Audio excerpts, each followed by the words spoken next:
Blog का शुरू करते हैं हम यहाँ से। ये ई क्राइम्स के हवाले से सर साइबर क्राइम बढ़ाते हैं जी। तो आप बताइए ये क्या है? ये हम साइबर क्राइम की बारी करते हैं तो उसमें सबसे पहली चीज़ आती है surface web crime. Surface web crime के अंदर डिफरेंट टाइप्स होती हैं, like laptop hacking, information theft, password hacking, mobile hacking और ट्रोजन्स वगैरह, फिशिंग वगैरह। वायरस के थ्रू आप किस तरह किसी के भी आईडीज़ को, उनकी पर्सनल इन्फॉर्मेशन को हैक कर सकते हैं ना। अच्छा, ये हैक हो जाती है बाकी ये झूठ बोलते हैं? आपको हैक करा सकते हैं, आपको लाइव टेलीकास्ट करके टेस्टिंग भी करके दिखा सकते हैं हम यहाँ पे ना। अपना मोबाइल में और यहाँ पे टेस्ट कर सकते हैं। यार ये कौन जोखिम लेगा? ये कुछ और तो नहीं निकल आएगा? नहीं कुछ नहीं आएगा, पर्सनल इन्फॉर्मेशन आएगी सिर्फ। अच्छा बस इंजिला, फिर हम आपका हैक करवाएंगे। इसका जमा करवाओ शाह साहब। अच्छा, ये इन्होंने हमें काफ़ी अच्छी चीज़ें बताई कि इस दौर में जो है बहुत जिद्दत आ चुकी है। ठीक है हमारे, मुझे और कुछ बताएं इस बारे में। लैपटॉप हैकिंग की बात करें तो उसके अंदर डिफरेंट टाइप्स आती हैं, लाइक मेलवेयर अटैक है ना। अब मेलवेयर अटैक के अंदर ये होता है कि आप डिफरेंट सॉफ्टवेयर के थ्रू अपनी डिवाइस के अंदर इंस्टॉल करने के बाद उसको किस तरह किसी की पर्सनल इन्फॉर्मेशन को निकाल सकते हैं। लाइक डिफरेंट सॉफ्टवेयर होते हैं, माईवेयर के नाम से, ट्रोजन्स के नाम से सॉफ्टवेयर आते हैं। उसको आप किसी भी डिवाइस में इंस्टॉल करें और उसके थ्रू आप किसी के भी इंफॉर्मेशन को आप हैक कर सकते हैं। सेकेंडली आती है फिशिंग। अब फिशिंग के अंदर ये होता है कि बेसिकली उस पर पासवर्ड नीड होता है किसी के भी फ्रंट लैंड पे, जैसे फेसबुक का अकाउंट हो गया, उसके फ्रंट लैंड पे आपको उस बंदे को खुद को शो नहीं होगा वो चीज़, लेकिन उसके बैक ऑफ द डोर वो बंदा फिशिंग के थ्रू एंटर हो चुका होगा और उसकी इन्फॉर्मेशन निकाल लेगा। उसके बाद आती है ब्रूट फोर्स अटैक। अब ब्रूट फोर्स अटैक की बात करें हम तो ब्रूट फोर्स अटैक के अंदर ये होता है कि वो टाइम कंज्यूमर होता है। अक्सर आपने मूवीज़ में देखा होगा कि मिशन इम्पॉसिबल वगैरह के अंदर के वो टाइमर लगा हुआ होता है, उसी टाइम के अंदर आपको डालना होता है विद इन 30 सेकेंड्स या 1 मिनट के अंदर कि आपको वो पासवर्ड लाजमी डालना होता है। अगर नहीं डालेंगे तो वो ब्लॉक हो जाती है जगह, तो उसके थ्रू वो ब्रूट फोर्स अटैक होता है जिसके थ्रू वो एंटर होते हैं। अच्छा, मुझे एक चीज़ बताएं कि वो जो हमारे पास अक्सर और बेशतर एक लिंक आ जाता है, तो जो लिंक आता है उसके साथ वाकई हमारा फ़ोन या लैपटॉप हैक हो सकता है? कहलाती है सोशल इंजीनियरिंग कहलाती है वो, कि इसके अंदर ये होता है कि वो आपको एक लिंक देते हैं, उस लिंक में उन्होंने पूरा वायरस डाला हुआ होता है और सॉफ्टवेयर बनाया हुआ होता है कि जैसे उस लिंक पे क्लिक करेंगे उनकी जो मोबाइल की जितनी पर्सनल इन्फॉर्मेशन है ना मैप पे, वो उसके अंदर चली जाती है ऑटोमेटिक। चलें, थैंक यू, बहुत बहुत शुक्रिया आपका। अच्छा, ये हमने फर्स्ट जो इनका जो लगा हुआ था, जिसे कहते हैं एक कार्ट कह लें या मीन्स के जो स्टॉल कह लें गाइडेंस के हवाले से, तो ये इन्होंने बता दिया हमें। अब चलते हैं नेक्स्ट के ऊपर, तो मैं उनसे पूछता हूँ deep web, I think so वो लिखा हुआ है ऊपर डीप वेब, तो उनसे पूछते हैं जाके। अच्छा जी, तो अभी हम जो दूसरे उसके ऊपर आए, डीप वेब के ऊपर आए, तो डीप वेब पे हमें ये गाइड करेंगे। आपका नाम क्या है? मोहम्मद समी। मोहम्मद समी भाई जी, बताइए। आपने बेसिकली डीप वेब के बारे में जाना होगा, पहले तो सरफेस के बारे में जाना होगा कि वो कितनी 5% होती है। उसके बाद डीप वेब जो है हमारे पास 95% जो डेटाबेस है वो हमारा सारा डीप वेब पे अवेलेबल है। डीप वेब पे बेसिकली आपके जो अकाउंट के पासवर्ड वगैरह होते हैं, बैंकिंग की डिटेल्स होती है, प्राइवेट डेटाबेसेस होती है, क्लाउड स्टोरेज वगैरह और रिजल्ट वगैरह जो यूनिवर्सिटी यूज़ करती है वो सारा आपको डीप पे मिलेगा, क्लासीफाइड, जो आप पब्लिकली एक्सेस नहीं कर सकते। इसके अलावा डीप में और भी चीज़ें होती हैं। मैंने जैसे एक एक्सेस वीडियो बनाई है जिससे आप डीप वेब एक्सेस करके देख सकते हैं। तो आपने अपने डेस्कटॉप या लैपटॉप के ऊपर एक VPN कनेक्ट करना है। अगर आपका VPN कनेक्ट हो गया, उसके बाद टॉर ब्राउज़र आपने डाउनलोड करना है। ये गूगल फायरफॉक्स से आपको मिल जाएगा।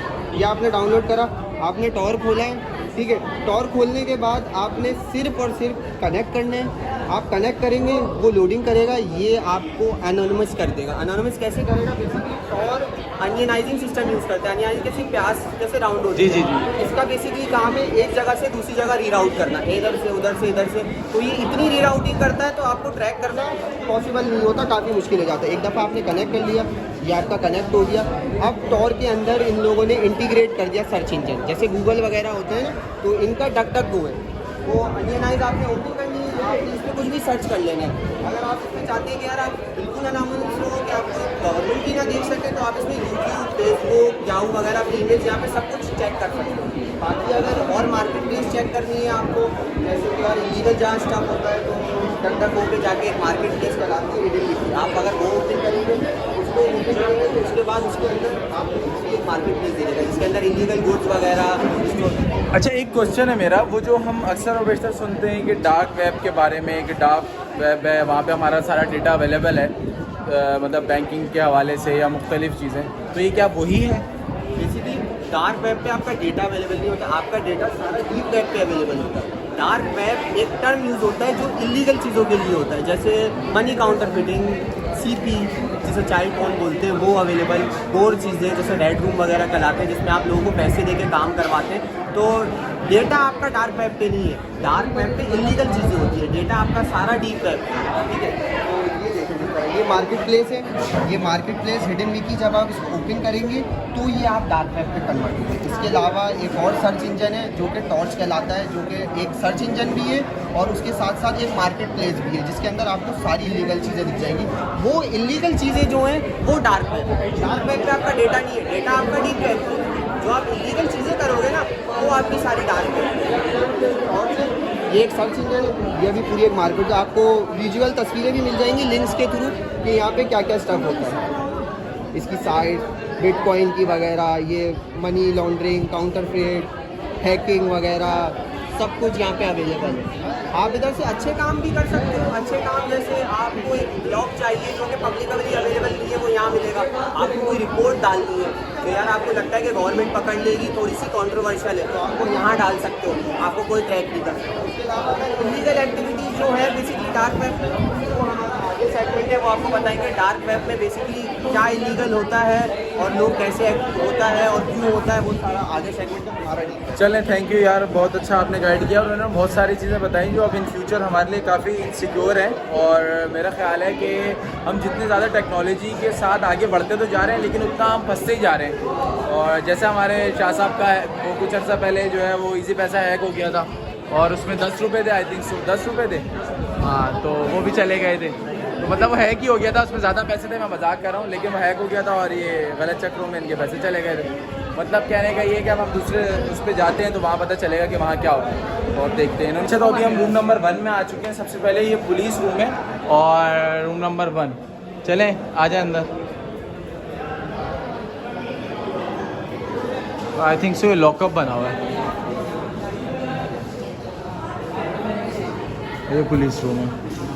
अच्छा, तो अभी हम चलते हैं I think so station house officer यानी SHO जिसको हम अपनी आम इस्तेलाह में कहते हैं, और जिसको अपने इलाके का मीन्स कह लें, अपने एरिया का जो सारे रिस्ट्रिक्शंस होती हैं उसके ऊपर सबसे पहले जो कानून पर अमल दरामद करवाता है वो एक SHO होता है और SHO को ही स्टेशन हाउस ऑफिसर कहा जाता है। तो अब हम चलते हैं, स्टेशन हाउस ऑफिसर हैं और इनका नाम मैं इनसे पूछ लेता हूँ। आपका नाम क्या है? क्या नाम है? नियाजुद्दीन साहब, कैसे हैं आप? नियाज साहब, मुझे बताएं, ये आप आई थिंक सो ये कॉन्स्टिट्यूशन की किताबें आप लेके बैठे हैं, तो हमारे जैसे सिंध पुलिस काफ़ी अच्छा काम कर रही है, काफ़ी इन्होंने यंग लड़के भर्ती किए हैं और बहुत सारी चीज़ें हैं।